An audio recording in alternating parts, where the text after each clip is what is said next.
자, 우리 오늘 마지막 과예요. 2권 마지막 건데 당신의 간증 그거죠. 우리가 이제 삶으로 예수님을 증거하고 또 말로써 증거하고 또 우리가 지난 시간에는 사도 바울의 간증하는 예를 저희가 이제 살펴보았습니다. 중요한 건 오늘 우리의 간증이죠. 그래서 오늘은 당신의 간증에 대해서 잠깐 살펴보려고 합니다. 저도 사실은 저희 가정이 예수님 안 믿었고 뭐 하나님 몰랐던 가정이었죠. 그래서 그냥 열심히 살면 되는 줄 알았던 그런 가정이었습니다. 근데 이제 저희가 7살 때 이제 저희가 가난하니까 이제 유치원을 못 다녔죠. 이제 저희 동네에 교회가 있었는데 그 교회에서 천막으로 된 교회였는데 성교원을 운영을 했어요. 그래서 서부 성교원. 그 성교원이 공짜니까 이제 저희 어머니께서 그냥 거기라도 다녀라. 그래서 이제 다녔고 거기서 이제 예수님 만났어요. 그래서 예수님 만났다기보다 그냥 다닌 거죠. 교회 다녔는데 어, 이제 거기서 근데 뭐 성교원 다니면서 이제 친구 색연필도 훔치고 막 그래서 엄마한테 걸려서 맞고 막 그런 적도 있는데 어쨌든 제가 친구 색연필 그때 지구본 처음 나왔을 때인가 막 그랬는데 색깔 무슨 색이었는지 아무튼 색깔 하나 이렇게 제가 가져왔던 것 같아요. 이뻐서. 이제 저희 어머니가 도둑질한 거 알고 이제 엄청 맞고 다음날 갖다 드렸는데 아무튼 정직하게 살려고 노력했던 가정이지만 그러나 예수님 없었던 그런 가정이었어요. 그런데 이제 제가 먼저 성경 다니면서 이제 교회를 다니게 된 거고 그리고 자연스럽게 이제 뭐 그렇게 생활하다가 제가 7살 때 화상을 입었죠. 저희 어머니가 쑥떡 장사 하셨는데 잘 팔렸어요. 그때 저도 기억나요. 어머니 따라서 그 부천에 이제 막 한참 논밭일 때 공장 막 생길 때 거기 가면은 쑥떡 이렇게 손바닥만한 두꺼운 거 이렇게 해가지고 콩고물 묻히면 설탕 묻히고 콩고물 묻히면 진짜 맛있거든요. 갓 해가지고 그거를 이제 공장 가면은 그때 막 공장에 있던 막 그 이모들이 막 나와서 또 얼마씩 팔았더라? 50원? 얼마? 아무튼 한 솥 가져가면은 다 팔렸어요. 영양에도 좋고 맛있고 막 이러니까. 아무튼 그래서 돈 많이 벌었어요. 그때 돈 많이 버셨는데, 근데 그렇게 진짜 많이 벌었던 것 같아요. 근데 그 돈을 다 어디다 한 번에 날려버리냐? 제가 화상을 입게 되죠. 저희 어머니가 점점 사이즈가 커지니까 이제 쑥을 뜯어다가 뭐 제 키보다 7살 된 아이보다 더 큰 솥을 이렇게 이제 막 거기다가 물을 팔팔 끓여서 이 쑥을 끓이는 거죠. 제가 거기 이제 어머니가 위험하니까 절로 가라 그랬는데 제가 이제 안 가고 거기서 놀다가 이제 그 물에 이제 완전히 이제 뒤집어 써서 온몸에 전신 화상을 입게 되고 그전에 이제 기억나는 게 뭐냐면 저희 어머니가 민간요법으로 바로 병원에 갔어야 되는데 간장독이 있었는데 간장독에다 일단 한번 넣었다 뺀 것 같고 소독한다고. 그리고 이제 옆집 형한테 빨리 가서 슈퍼 가서 소주 있는 거 있는 대로 다 가져와라. 그래갖고 저를 이제 다라에다가 이렇게 일단 넣어놓고 소주를 막 부었던 간장에 들어갔다가 소주에 들어갔다가 그때부터 이제 기억이 안 나요. 이제 기절한 거죠. 네. 그런데 아무튼 정신 기억나는 거는 이제 병원이었고 이제 가끔 기억나는 거는 이제 그 씻을 때 일주일에 한 번씩, 3일에 한 번씩 이제 그 특정 부위, 그 화상이 너무 심한 부위는 이제 염증을 제거해야 되기 때문에 이제 그 제거하는 이제 수술실로 한 3일에 한 번 들어갔던 것 같아요. 이렇게 해서 제거하고. 그럴 때 이제 가장 힘들었던 거는 이제 씻을 때 이제 그 거즈 떼어내고 염증 닦고 다시 이제 소독하고 이런. 근데 이제 그게 이제 기억이 나는 거죠. 그때 제가 아마 제일 날씬하지 않았나 제 평생에. 예. 그랬어요. 아무튼 그랬는데 이제 저희 어머니가 이제 얼굴부터 해서 전신 화상을 완전 또 찌그러진 거죠. 이렇게 막 살이. 그런데 근데 그때 이제 저희 어머니가 얼마나 돈 다 날렸는데 그게 문제가 아니라 아들이 이렇게 됐잖아요. 그래서 막 어떻게 해야 될지 막 모르고 있을 때 저에게 목사님이 오셔가지고 이제 성경책 한 권을 선물로 주셨고 이제 기도해봐라 하나님께. 그래서 이제 저희 어머니 하나님도 모르는데 성경책을 펴신 거예요. 펴셨는데 창세기 1장 1절 한 줄 보시고 태초에 하나님이 천지를 창조하셨다. 그리고 덮으셨대요. 하나님이 살아계시다면 하나님이 정말 세상을 만들고 그리고 하나님이 살아있다면 그럼 우리 아들 교회 다녔지 않냐? 그럼 우리 아들을 그러면은 살려준다면 그러면 내가 하나님이 살아있는 걸로 인정을 하겠다. 그리고 만약에 우리 아들이 남들 볼 때 멀쩡하게만 살아갈 수 있다면 그러면 우리 아들을 내가 신 있는 걸 인정하니까 신한테 바치겠다. 내가 하나님께 바치겠다 그런 거예요. 네. 그래서 이제 병원에서는 흉터가 이건 평생 남는 거다, 이건 없어질 수는 없다 그랬는데 이제 정말 그 기도대로 남들 보기에 남들 보기에 보이는 부분들 있잖아요. 뭐 이제 얼굴부터 해서 팔다리 이런 데는 이제 괜찮은 거죠. 네. 그래서 어머니가 그때 기도를 그렇게 하셔가지고 그래서 남들 보기에 이제 멀쩡한 거죠. 이제 물론 속에는 좀 상처가 있지만 그러나 이제 멀쩡하게 된 거예요. 그래서 이제 저희 어머니가 이제 하나님을 그때부터 또 하나님이 살아계시고 완전히 이제 경험을 하신 다음에 그때부터 지금까지는 이제 완전히 하나님 없이는 이제 못 사시는 그런 분이 되셨죠. 예. 그래서 이제 저희 어머니가 그 다음에 저 다음에 이제 어머니가 교회 나오시고 그리고 예, 제 동생 그리고 저희 아버지가 제일 늦게 이제 나오셨는데 그래서 저희 가족이 이제 구원을 받게 됐죠. 그래서 이제 기억나는 거는 큰 집 가면은 명절 때 이제 제사 지내야 되는데 저희 가정은 예수 믿는 가정이니까 우리는 제사 안 지낸다. 그래서 따로 방에서 예배 드리고 막 그랬었거든요. 그런데 그때 이렇게 이 뭐랄까요, 이 가족들한테 많이 좀 그랬죠. 근데 아무튼 그렇게 이제 이렇게 해서 목사가 됐고 제 동생도 또 뭐 신학을 하게 됐고 그런 이제 믿음의 가정이 된 거예요. 예. 그래서 이제 우리 친척분들께서 오시면 이렇게 사촌 형님이나 이렇게 오시면은 야 그래도 목사님 내가 제일 잘 됐다. 지금 와서 보면 결국에는 니네 집이 제일 잘 됐다. 이렇게 또 말씀하시는 것도 듣게 됩니다.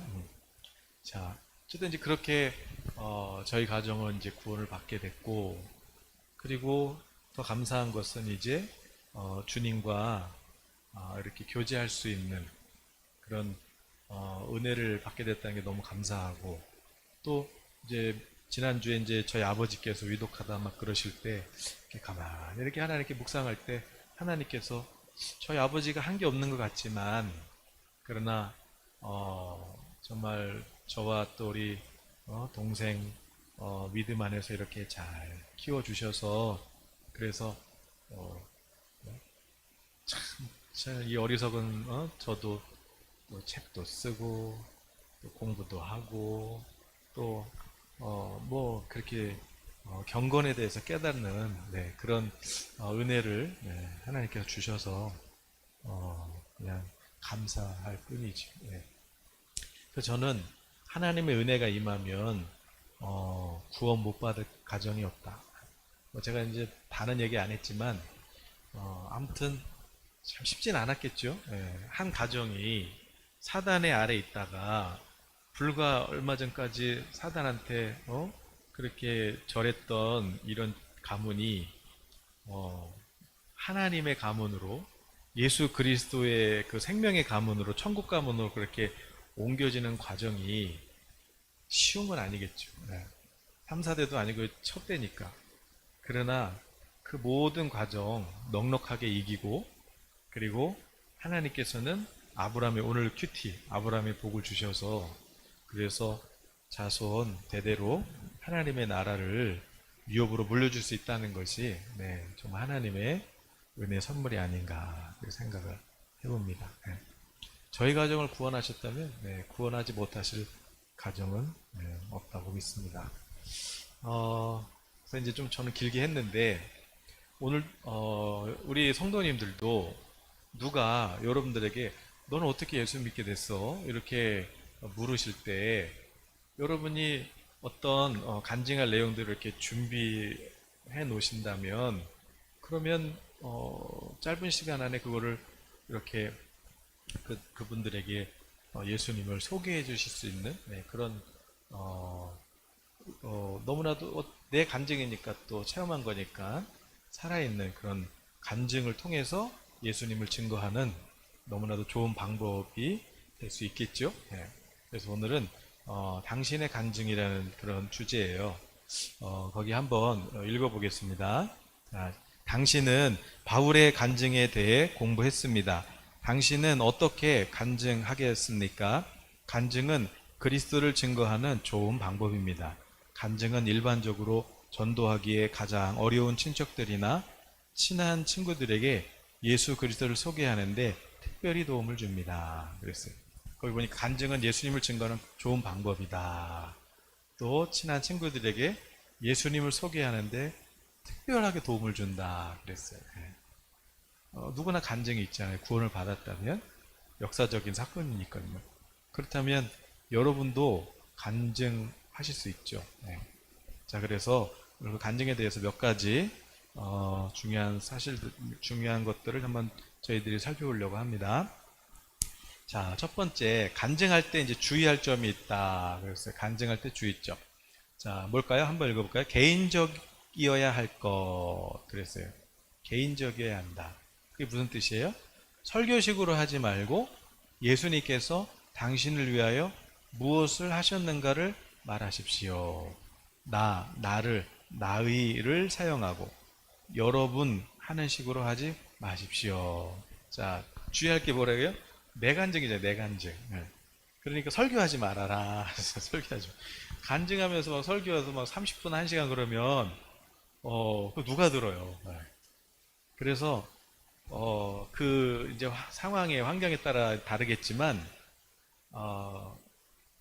거의, 짧으면 짧을수록 좋아요. 3분 안에. 3분 안에 이 모든 이 간증을 다 축소해가지고 핵심만 이렇게 나의 이야기를 3분 안에 이걸 묶어서 해주면 좋겠죠. 그러려면 어떻게 하는 게 좋겠어요? 내가 구원받은 오늘 이제 과제. 오늘 내가 구원받은 그 간증을 한번 써보는 거예요. 그래서 내가 예수님 믿기 전 우리 집안의 어떤 형편, 나의 환경, 그리고 예수님 믿은 다음에 후에 우리 변화된 어떤 우리의 환경 이런 것들을 한번 적어보는 게 중요하겠죠. 그래서 근데 설교식으로 설교하지 말아라. 길게 하면은 안 들어요. 다 빨리 패야지. 3분 안에 해라. 그 두 번째죠. 짧게 할 것. 짧게 할 것. 3, 4분이면 중요한 요점을 말하는데 충분한 시간입니다. 3, 4분. 핵심만 말해요. 핵심만. 그 다음에 저도 오늘 좀 긴 거예요. 지금 몇 분 한 거예요. 제가 10분 넘게 한 것 같은데 저는 이제 이게 설교니까 이게 좀 길게 한 건데 여러분이 하실 때는 3, 4분. 3, 4분. 뭐 쑥떡 장사를 했느니 뭐 그런 얘기를 하실 필요가 없죠. 3, 4주면 된다. 그 다음에 그리스도께서 중심이 되시도록 할 것. 그러니까 간증의 중요한 건 뭐냐면 예수님이 나와요. 예수님. 그래서 좋은 간증은 항상 주님께서 무엇을 하셨는가를 강조합니다. 저는 이제 여기에 창세기 1장 1절 말씀을 하나 넣었죠. 간증하면서. 왜냐면 실제로 저희 어머니가 한 절밖에 안 읽으셨고 그걸 읽고 덮어서 성경 다 읽었어요. 그리고 나서 그렇다면 살아있다면 말씀의 능력이죠. 그래서 주님이 무엇을 하셨는가 이걸 강조하는 게 중요하고 마지막으로 하나님의 말씀을 사용할 것 그랬어요. 그래서 한두 구절의 성경 말씀을 사용하면 당신의 간증에 힘이 있습니다. 성령의 검인 하나님의 말씀은 역사하는 힘이 있습니다. 그랬어요. 그래서 성경 말씀을 한둘 두절 여러분이 암송해 두시는 것도 너무 중요하죠. 나의 간증에 있어서 꼭 필요한 말씀. 예. 그래서 내가 만난 예수님, 내가 만난 예수님을 힘있게 증거하는 것 너무 중요해요. 예. 우리가 우리 전하는 사람은 아무것도 아닌 것 같지만 우리가 어떤 모양이든지 예수님을 전하면 반드시 성령님의 역사하거든요. 네. 그래서 그걸 정리해서 누군가를 살릴 수 있다면, 뭐 의사 선생님들은 평생 공부한다고 그러잖아요. 잠 안 자고 하루에 9시간씩 한대잖아요. 네. 왜? 병 고치려고. 우리는 더 열심히 해야지. 영혼을 고치려고, 살리려면. 그런데 내가 만난 하나님조차도 말하지 못한다면은 이게 좀 책임 없는 신앙생활이 아닌가. 예. 적어도 내가 만난 예수님은 간증할 수 있어야죠. 내가 조금만 신경 쓰고 시간만 들이면 그러면 간증할 수 있는데, 이걸 막 자랑하라는 것이 아니라 내가 전도하면 좋겠지만 짧은 순간에 가장 효과적으로 전도할 수 있는 방법은, 예수님을 증거할 수 있는 방법은 간증이니까 3분, 4분 정리해서, 그래서 여러분 한번 그렇게 정리해서 여러분 뭐 가족이든지 아니면 친구든지 그렇게 전도해야 될 분이 계시다면 식사 한번 대접하시면서 간단하게 이렇게 한번 간증을 해보시는 것도 좋지 않을까. 네. 이렇게 또 안 되면 카톡으로라도 사실 내가 이렇게 만났다 짧게 해서 딱 보내드리면 얼마나 좋은 선물이겠어요. 네. 자, 중요한 건 짧게 해라, 설교하지 마라, 그리고 예수님 이야기해라, 성경 구절을 넣어라, 이거였습니다. 두 번째, 그럼 간증을 준비하는 방법 그랬어요. 당신이 불신자에게 말하는 식으로 간증을 적어보세요. 당신이 믿고 변화된 경위를 아주 분명하게 말하여 듣는 사람으로 하여금 그리스도를 어떻게 영접하는 것인지 알 수 있게 하십시오. 그래서 간단하게, 분명하게, 그래서 예수님을 어떻게 만났는지, 어떻게 영접했는지를 구체적으로 말하면 더 좋겠죠. 그 다음에 당신의 간증을 연습장에 쓴 다음 그것을 정리하여 이 책 뒤에 끼워 두십시오. 당신이 예수 그리스도를 믿기 전의 생활을 약간 기록하고 다음엔 변화된 경위, 즉 어떻게 예수님을 믿게 되었나를 쓰십시오. 주님을 안 후의 변화, 이를테면 죄사함의 축복, 영생의 확신, 그리고 당신의 생활이나 생각이 변화된 면 등을 말하십시오. 당신이 간증을 준비할 때 그 간증을 나눌 수 있는 기회를 달라고 주님께 기도하십시오. 이웃이나 직장이나 학교에서 당신이 특별히 예수 그리스도에 대해 이야기해주고 싶은 사람 두셋을 위해 기도하고 그들에게 제일 먼저 당신의 간증을 나눌 수 있는 기회를 가지십시오. 그러니까 간증도 전도잖아요. 전도의 한 방법이잖아요. 그러면 사단이 제일 싫어하는 거 아니겠어요? 그러니까 간증도 그냥 아무렇게나 나오는 게 아니라, 내가 이 사람한테 간증을 하고 싶다, 그런 분이 있다면 기도로 준비해야 된다는 거죠. 그래서 그들을 위해서 기도하고, 그래서 간증을 나눌 수 있는 기회를 달라고 기도해야만 간증도 나눌 수 있다. 기도 외에는 어떤 유도 나타나지 않는다. 짧은 3, 4분 얘기지만 기도하지 않으면 못해요. 기회가 없어. 기도하면 반드시 하나님이 기회를 주시니까. 그러니까 기도하시고, 여러분도 내가 누구한테 그러면 내 구원받은 간증, 내 마음에 있는 이 기쁨을 누구한테 내가 나눌까 한번 묵상하면서 그분을 위해서 기도해 보시고, 한번 그분에게 어떤 방법으로 전할지 한번 정리하셔서 한번 꼭 전달하시는 거, 이것이 우리가 성경 공부하는 목적이지 지금 남의 간증 얘기 듣는 게 중요한 게 아니죠. 이것이 오늘의 과제입니다. 간증을 정리해보고 3분으로 정리해보고 이거를 기도해서 전달해보는 거.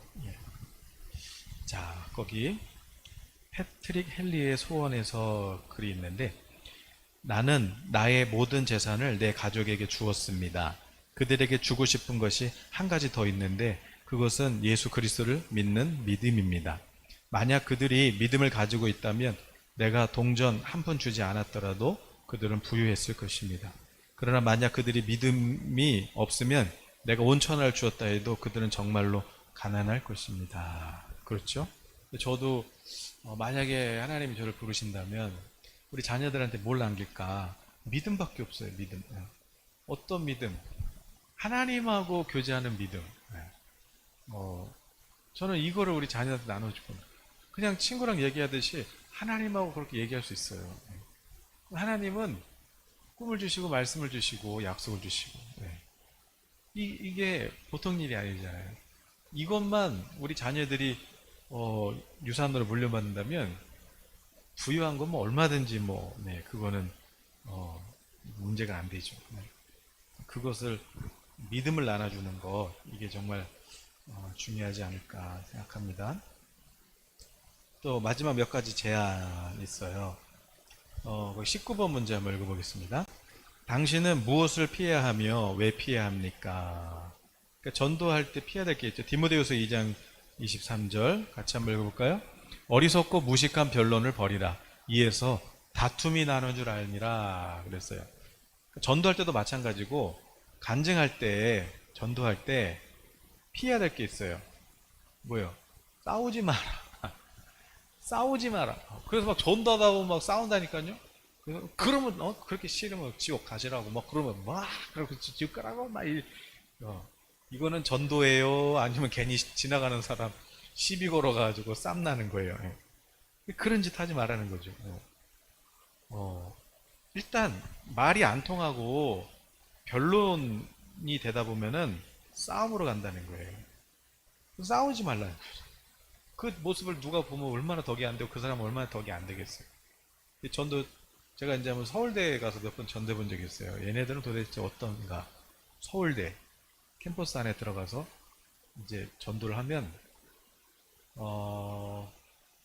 그래도 제가 뭐 어디 중앙대도 가보고 인하대도 가보고 이렇게 근데 가봤는데 이게 이제 뭐랄까 이 인하대 그래도에서 만난 분들은 한 번도 이렇게 대화를 거절한 분은 없어요. 근데 이제 서울대에서 갔는데 중앙대만 해도 사람이 그래도 인간미가 있거든요. 서울대 갔는데 사람이 이렇게 안녕하세요. 물론 코로나 전 한참 전이지만 안녕하세요. 네. 이렇게 하면 벌써 됐어요라든지 아니면 바빠 이렇게 말이라도 해야 되잖아요. 안녕하세요. 저 예수 믿는 사람인데요. 그러면 그러니까 뭐야 아예 사람이 있어? 그냥 아예 그림자. 그냥 가요. 뭐 반응도 없어요. 그냥 말을 걸면 그냥 조용히 갈 길을 가더라고요. 그럴 때 싸움하면 돼요. 아니 사람 말을 하면은 그래도 뭐 대꾸를 해야지. 예? 이러지 말라는. 안 들으면 그냥 놔두세요.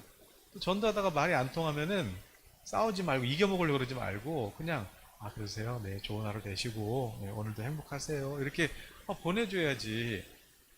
그냥 무슨 막 이단들처럼 그냥 막 쫓아가고 막 쫓아가가지고 막 아직 열리지가 않았는데 그러다가 또 말하면 싸우고 막 이러지 말라는 거예요. 여러분 답이 없을 때는 그냥 축복해주고 끝내세요. 괜히 싸우지 말고. 이게 지금 오늘 디모데후서에서 쓸데없는 싸움 하지 마라. 그냥 쓸데없는 싸움 하지 마라. 이단도 여러분 이겨먹으려지 마요. 그냥 상종하지 마요. 상종. 그냥 그냥 놔두세요. 놔두세요. 싸우지 마라. 두 번째.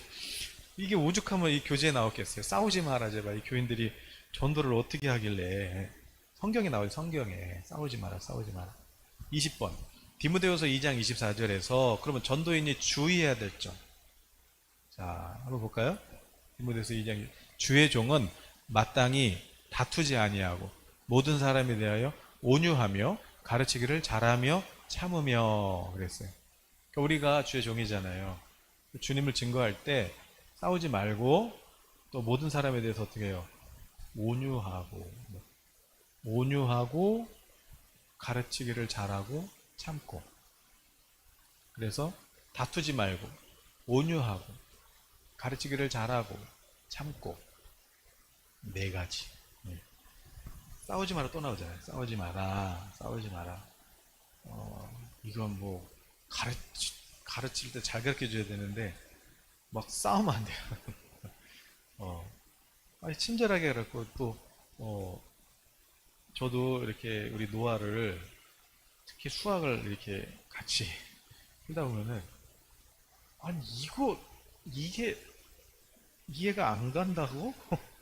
그러면 이게 순간 막 이게 막 뭐랄까 이게 근데 그럴 때 아, 1학년이지. 그래서 한 번 참으면 이해가 되거든요. 그러면 참으면 이제 얘가 몇 번 하다 보면은 이게 그때 이해를 해. 근데 이거 못 참으면은 그건 뭐예요? 참지도 못하죠. 그럼 잘못 가르친 거죠. 온유하지 못한 거죠. 싸우고 있는 거죠. 이게 이렇게 하지 말라. 예. 싸우지 말고 온유하게 또 따뜻하게 어, 잘 가르쳐서 많이 참고 한 사람이 변화되는 게 금방 되는 게 아니잖아요. 그러니까 그막 급하게 절대 급하게 되는 건 없어요. 오래 걸리는 거예요. 또 안 되면 안 된 것 같아도 되고 있는 거예요. 그러니까 그냥 참고 잘 가르치자. 두 번째, 전도인의 성품은 어때야 됩니까?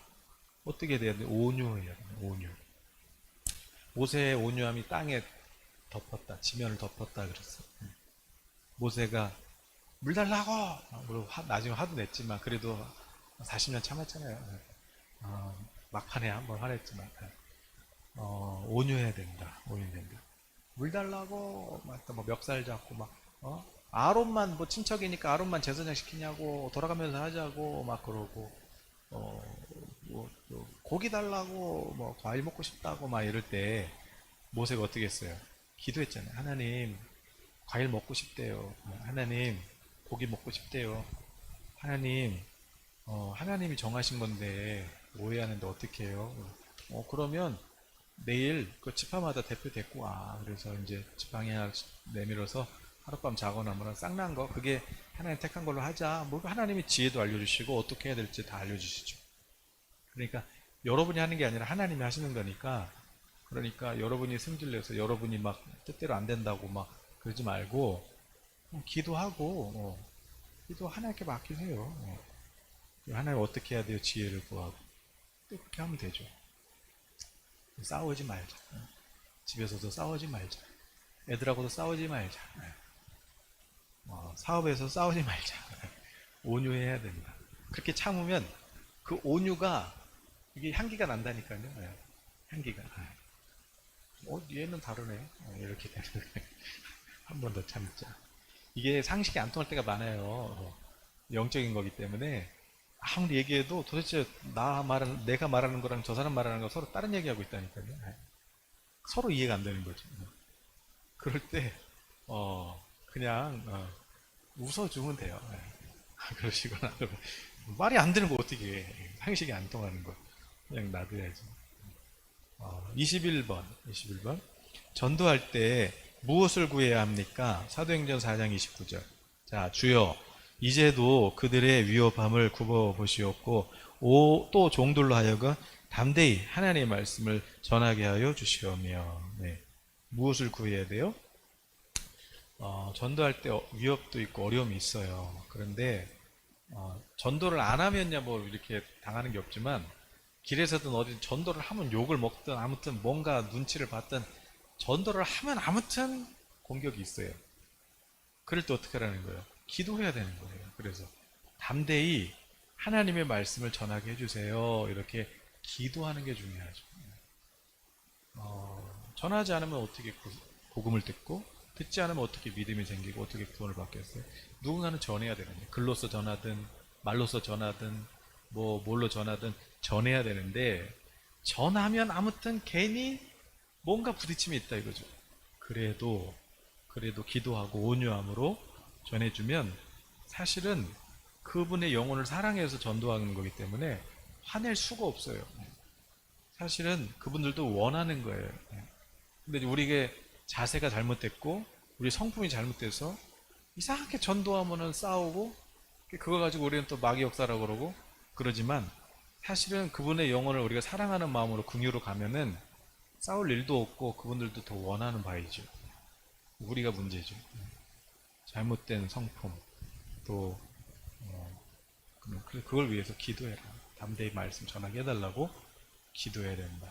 그게 제일 중요한 게 뭐겠어요? 일단 영혼을 사랑하는 마음이 있어야 뭐 간증을 정리하든 뭘 하든 내가 전하려고 하는 마음이 있어야 되고 그 마음은 긍휼이 없으면 안 되는 거잖아요. 그러니까 중요한 거는 사랑하는 마음이 있어야 됩니다. 사랑하는 마음. 자, 거기 한번 읽어볼까요? 담대하다는 것은 거리낌 없이 자유롭게 말하는 것입니다. 그것은 무례하거나 크게 떠드는 것을 의미하는 것이 아니요 당신의 일상생활에서 만나는 사람들에게 기회를 만들어 그리스도를 확신 있게 전하는 것을 의미합니다. 여러분이 확신 갖고 말하는 거랑 여러분도 확신 없이 말하는 거랑 사람이 알아요. 듣는 사람이. 확신 있게 말하면 그럼 그게 힘이에요. 확신 있게 말하면. 그래서 그게 자유롭게 말하는 것이고요. 큰 소리로 얘기한다고 되는 것도 아니고 뭐 오래 얘기한다고 되는 것도 아니에요. 여러분의 삶에서 예수님 향기 나면서 그렇게 단 1분을 전할지라도 거기에는 성령의 힘이 있는 거죠. 그래서 오늘 여러분의 간증을 한번 3분 정도 요약해서 연습해보자. 그리고 그것을 한번 전달해보자. 이것이 오늘 2권 마지막 과의 주제인 것이죠. 그리고 이제 거기 이제 이 책을 마무리하면서 그 수레바퀴 예화가 있네요. 그 수레바퀴 예화의 그림을 한번 보시면 그림 먼저 한번 볼까요? 여기 보니까 바퀴가 있어요. 바퀴 우리 수레 왜그 수레 리어커 수레에도 바퀴가 있고 자동차도 바퀴가 있잖아요. 이렇게 그리스도인의 삶을 바퀴로 이렇게 그림으로 표현을 했는데 여기 보니까 여러분 이 자동차 바퀴가 자동차 바퀴든 뭐 비행기 바퀴든 뭐 트럭 바퀴든 여기 트럭 바퀴 있다만 하죠. 막 트럭 바퀴 있다만 바퀴만. 근데 저 이제 모닝 바퀴는 좀 작아요. 그래서 여러분 바퀴도 크면 좋겠죠. 바퀴도 이 모닝 타고 가고 제가 스타렉스 바퀴는 그래도 좀 크잖아요. 모닝 타고 갈 때랑 스타렉스 타고 갈 때랑 좀 다른데 이 모닝은 바퀴가 작으니까 도로에 조금만 이렇게 뭐랄까요 좀 도로가 좀 이렇게 손상돼서 구멍 난 데 있잖아요. 모닝은 덜컹거려요. 그냥 쿵 소리 나죠. 그냥 바퀴가 작으니까 빠지는 게 거기 덜컹거려요. 근데 스타렉스만 해도 그냥 지나가거든요. 트럭 바퀴는 어떻게 해요? 트럭 바퀴 타이어 자체가 이게 그냥 트럭 바퀴는 그냥 가요. 그냥 끌고 가는 거예요. 그냥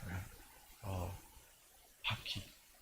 오늘 우리 그리스도인의 삶도 마찬가지예요. 수레바퀴도 있고 자전거 바퀴도 있고 모닝 바퀴도 있고 트럭 바퀴도 있고 뭐 비행기 무게를 감당할 수 있는 바퀴도 있고 그렇단 말이에요. 그게 바퀴죠. 어떤 사람은 믿음이 조금만 어려움이 있어도 그냥 쿵쿵거리는 사람이 있고 신앙생활 기복이 막 큰 사람이 있죠. 그리고 또 어떤 분들은 웬만한 구멍 트럭 바퀴 같은 거 웬만한 뭐 그냥 쭉 별로 뭐 요동치 않죠. 우리의 믿음도 믿음의 크기가 있는데 믿음이 작으면 울퉁불퉁. 그러니까 믿음이 성숙한 사람은 그냥 쭉 가는 거예요. 어려움이 있어도 쭉 가는 거죠. 자, 그러면 이 구조를 한번 보죠. 기본적으로 어떻게 이 믿음 생활을 하는 것인가. 여러분 바퀴가 크든 작든 이 바퀴를 움직여야 굴러가는데 이 움직이는 힘이 어디냐. 중심축. 축에서 이게 돌려줘야 바퀴가 돌아가는 거 아니에요. 그 축이 누구예요? 지금 잘 안 보이지만 그리스도. 그러니까 예수님이 내 삶의 중심이 돼야 돼요. 예수님 중심. 그래서 예수님을 주인으로 모시고 그리고 예수님 중심 축이 돼서 그냥 주님이 가라는 대로 가면 되는 거예요.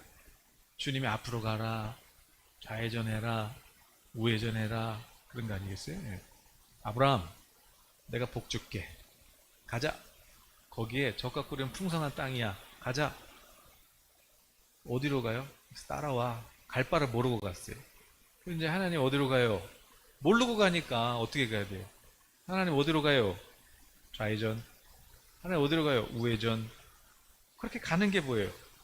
그게 경건한 삶이에요. 그게 믿음 생활이에요. 믿음.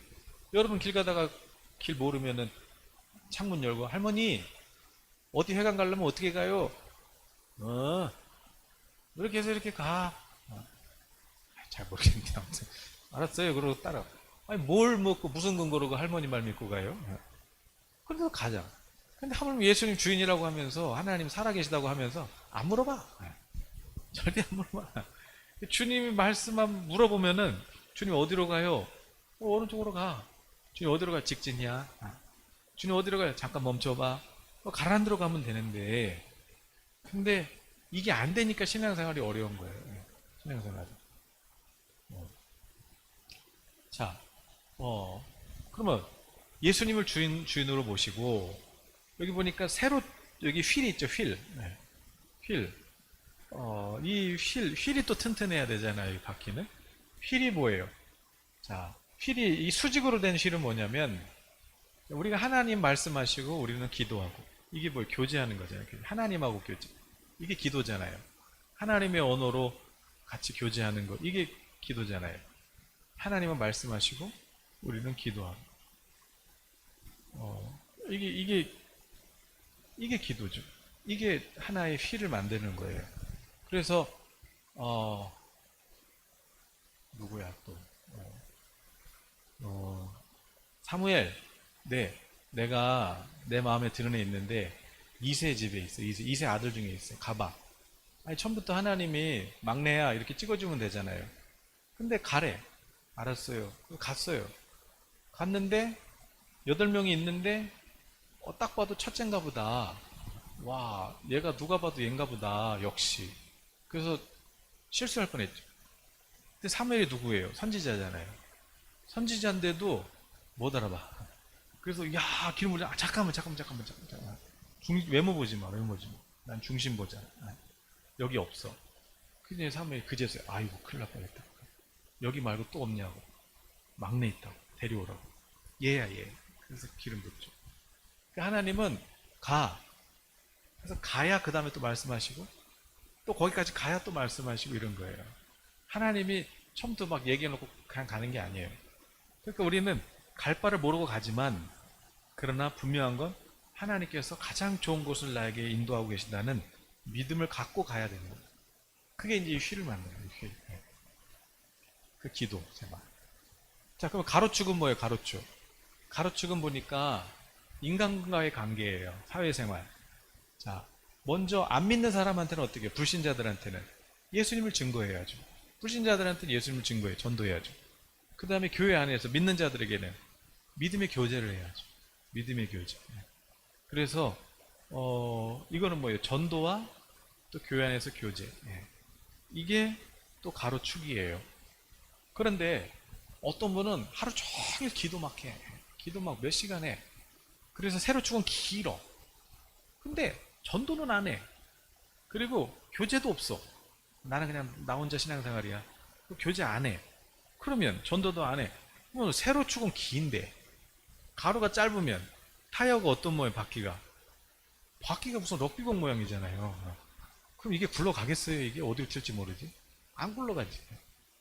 기도는 많이 하는데 전도는 안 해. 교제도 없어. 그러면 잘못된 신앙생활이에요. 잘못된 신앙생활. 응? 광신자예요. 광신자. 나 기도 많이 한다고. 그냥 그렇게 기도 앉아서 기도하는 것만큼 중요한 게 뭐냐면 나가서 전도할 때 핍박도 받고 이게 더 의미 있는 거지. 그냥 한쪽으로 치우치면 안 되죠. 또 전도는 하는데 또 기도는 안 해. 교회에서 그냥 만나는 건 좋아하는데 또 기도는 안 해. 그럼 어떻게 해? 이것도 잘못 옆으로 길고 위는 짧고 이것도 럭비공이죠. 이것도 어디로 튈지 모르죠. 그래서 우리는 어떻게 해야 돼요? 균형 잡힌 생활을 해야 된다. 예수님이 중심 되시고 주인 되시고 그리고 우리의 삶은 하나님과는 말씀과 기도 그리고 불신자들에게는 전도 또 우리 믿는 자들에게는 그리스도의 사랑을 서로 나누고 봉사하고 가르치고 교제하고 이것이 정상적인 그리스도인의 삶이고 그렇게 여러분이 하나님 어떻게 해요? 그 다음에는 어떻게 해요? 그래서 여러분이 순종할 때마다 자 여기 보니까 타이어가 있죠. 타이어는 뭐가 타이어가 커지는 거예요? 그리스도인의 순종하는 생활. 휠이 커질수록 타이어도 커진다고요. 그만큼 타이어가 클수록 이거 뭐 바늘로 찔러도 뭐 꼼짝도 안 하죠. 그게 어떻게 해야 그럼 커지는 거예요, 바퀴가. 타이어가 더 커지고 탄탄해지려면 순종. 그래서 하나님 어떻게 해요? 그래서 갈 바를 모르지만 믿음으로 한 걸음 가고 이러다 보면은 점점 내 믿음이 커진단 말이에요. 그러면 그만큼 이 바퀴가 커지는 거죠. 그럴 때 내가 어떻게 돼요? 어떤 어려움이 와도 웬만한 거는 그냥 뭐 아무렇지 않게 그냥 뚫고 갈 수가 있는 거예요. 이게 우리의 믿음 생활을 이렇게 그리스도인의 이 수레바퀴 예화로 그림으로 이렇게 설명을 하고 있습니다. 거기 네 가지 기본적인 요소 그것만 한번 읽어볼까요? 네. 자 시간 많이 갔는데 자, 수레바퀴를 돌리는 힘이 거기 보니까 축에서 나오는 것 같이 그리스도인의 순종하는 생활을 위한 능력도 중심 대신 그리스도에게서 나옵니다. 그거는 없나요? 없어? 수레바퀴 예화에 있는데 수레바퀴 예화 아까 그거 이 그림 전에 열었던 것 같은데 네? 아 그래요. 자 그게 중심이 예수님이고 말씀과 기도, 교제, 증거 우리가 지금 얘기한 거 그 네 가지를 설명하고 있습니다.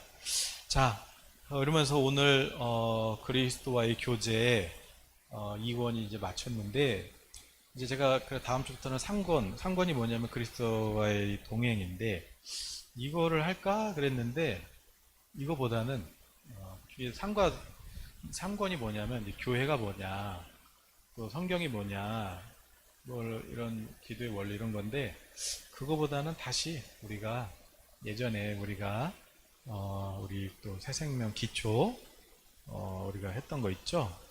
구원이 뭐냐 믿음이 뭐냐 다시 한번 우리가 그거를 한번 다시 수요일 날은 그렇게 보도록 여기 있잖아요. 여기 아까 있잖아요. 여기 없다고 있는데